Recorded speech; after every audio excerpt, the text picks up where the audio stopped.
आखिरकार वो हो ही गया जिसका अंदाजा आपने और हम सब ने लगाया था।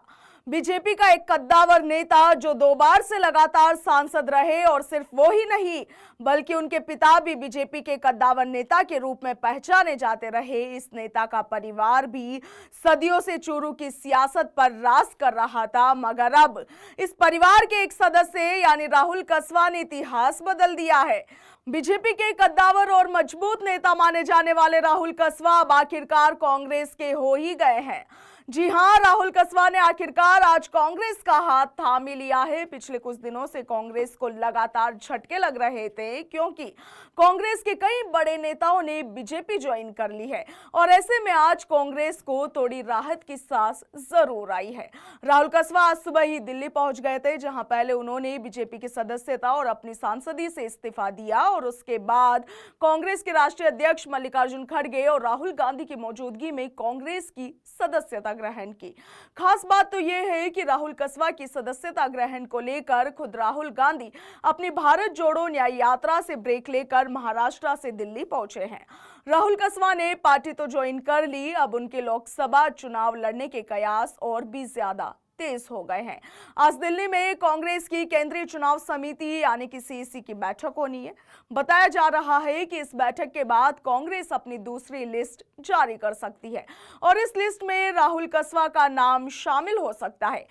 कांग्रेस सूत्रों की माने तो राहुल कसवा को चूरू लोकसभा सीट से टिकट दिया जा सकता है। हालांकि सीट से राहुल कसवा पिछले 2 बार से लगातार सांसद है, मगर इस बार पार्टी चेंज होगी। इस बार कमल के फूल पे नहीं बल्कि राहुल कसवा इस बार हाथ के साथ चुनावी मैदान में उतर सकते हैं।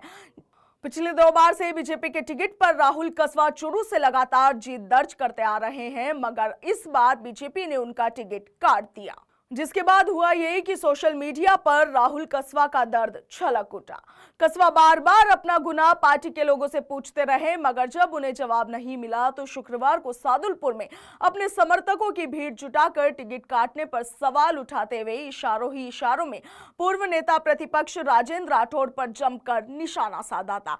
अब कहा यह जा रहा है कि राहुल कसवा को कांग्रेस अपने राजस्थान की पहली ही सूची में टिकट सौंप सकती है। पिछले 2 बार के लोकसभा चुनावों में बीजेपी राजस्थान में 25 की 25 सीटें जीतती आ रही है, मगर अब कांग्रेस भी बीजेपी को जवाब देने की तैयारी में है। राहुल कसवा को बीजेपी से टिकट कटने के बाद अपनी सियासी जमीन बचाए रखने के लिए चुनाव लड़ना जरूरी है। उधर कांग्रेस को भी बीजेपी से एक बड़े चेहरे को तोड़कर सियासी मैसेज देने का मौका मिल गया है।